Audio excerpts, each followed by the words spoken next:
Hi there, my name's Colin and welcome to English for Success, your one-stop channel for business English. Today we're going to be taking a look at how to make formal greetings and introductions in a business situation.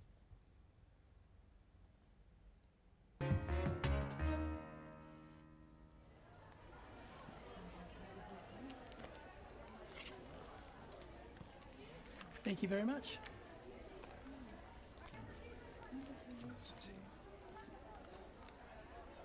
Hello. I don't think we've met. Sam Ericks. Victor Tang, pleased to meet you. And what company are you from, Mr. Tang? Oceanwide. I'm the sales representative for this region. Yes, I know your company.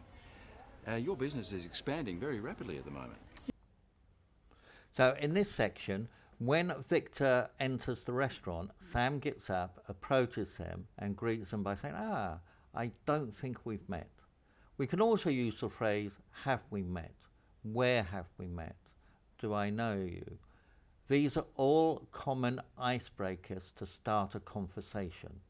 It's quite obvious they've never met before, so this is just a very common way to get the conversation started. Victor then introduces himself with his first name and last name and says, pleased to meet you.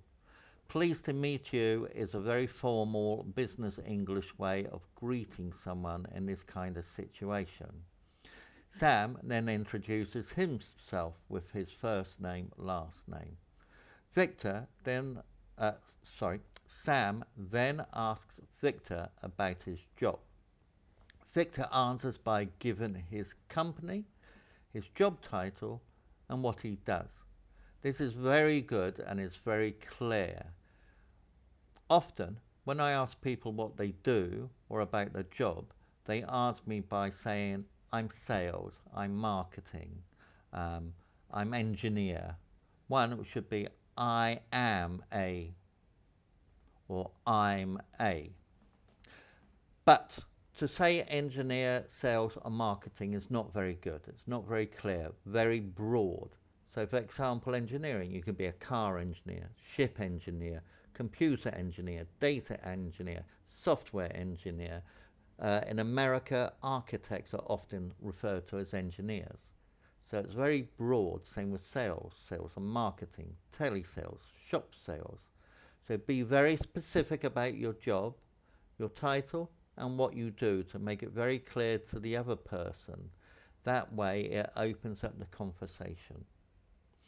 After that, Sam made a comment about Victor's job.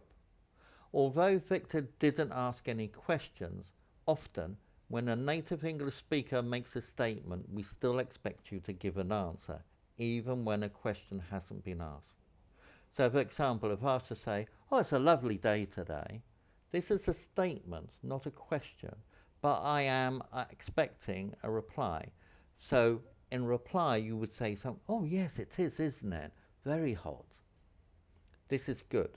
So you need to listen out for these statements that native English speakers make and still expect you to give a response to them. Now, in the next part, Victor is going to ask Sam about his job and give Sam permission to use his first name. So listen carefully to how he gives him permission to use his first name, and then how Sam tells him about his job. Yes, we're doing quite well. And yourself, who do you work for? Actually, I work for myself. I'm the CEO of a small export and packaging company. We specialize in seafood. It's a growing market. Yes, but a very competitive one, Mr. Tang. Okay, so here, Victor says to Sam, and you, who do you work for? Sam doesn't work for anyone. He works for himself. He answers by saying, actually, I work for myself. I'm the CEO of a small export and packaging company. We specialize in seafood. So he's been very specific about what he does, his company, and what they're involved in. He begins the sentence with the phrase actually.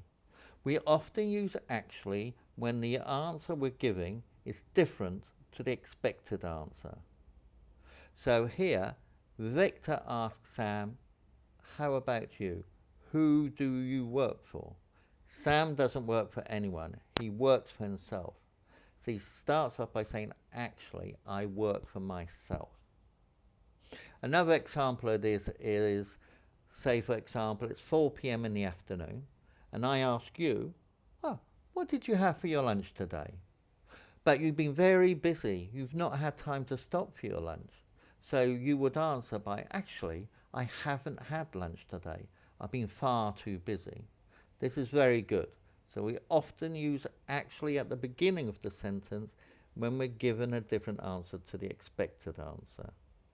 Now in the next part, Victor's going to give Sam permission to use his first name.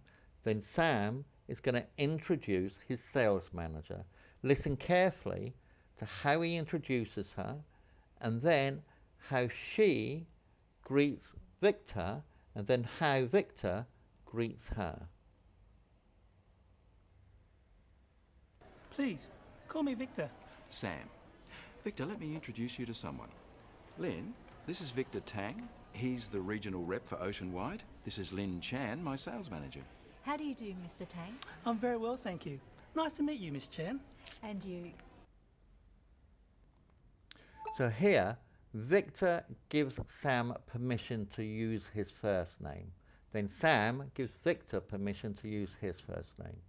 Sam then introduces Lin Cheng, his sales manager. He does this by saying, let me introduce you to someone. This is Lin Cheng, my sales manager. Lin, this is Victor Tang. He's the sales representative for Oceanwide. So he gives both of them full names, job title, who they work for. This makes it very clear of where they stand, and it makes it very easy for them to ask questions and talk with each other. Lin Cheng greets Victor by saying, how do you do? How do you do is a common British English greeting, very formal, usually only used in a professional or business situation. How do you do? We usually answer this by saying, I'm very well, thank you. How do you do? Well, I'm good too. But here, Victor answers by saying, I'm very well. Nice to meet you. Now, earlier, with Sam, he said, pleased to meet you. Here, with Lynn, he says, nice to meet you. Why is this? Why does he use pleased to meet you with Sam, but with Lynn, he says, nice to meet you? This is to do with the register of the English. The register means how formal it is. So Sam is the CEO. He's Victor's superior. Therefore, Victor needs to defer to Sam and be more polite with him. So he uses pleased to meet you. But Lin Cheng and Sam are on the same level. So he can use nice to meet you with her because it's slightly less formal. I'll get you another drink. Thank you.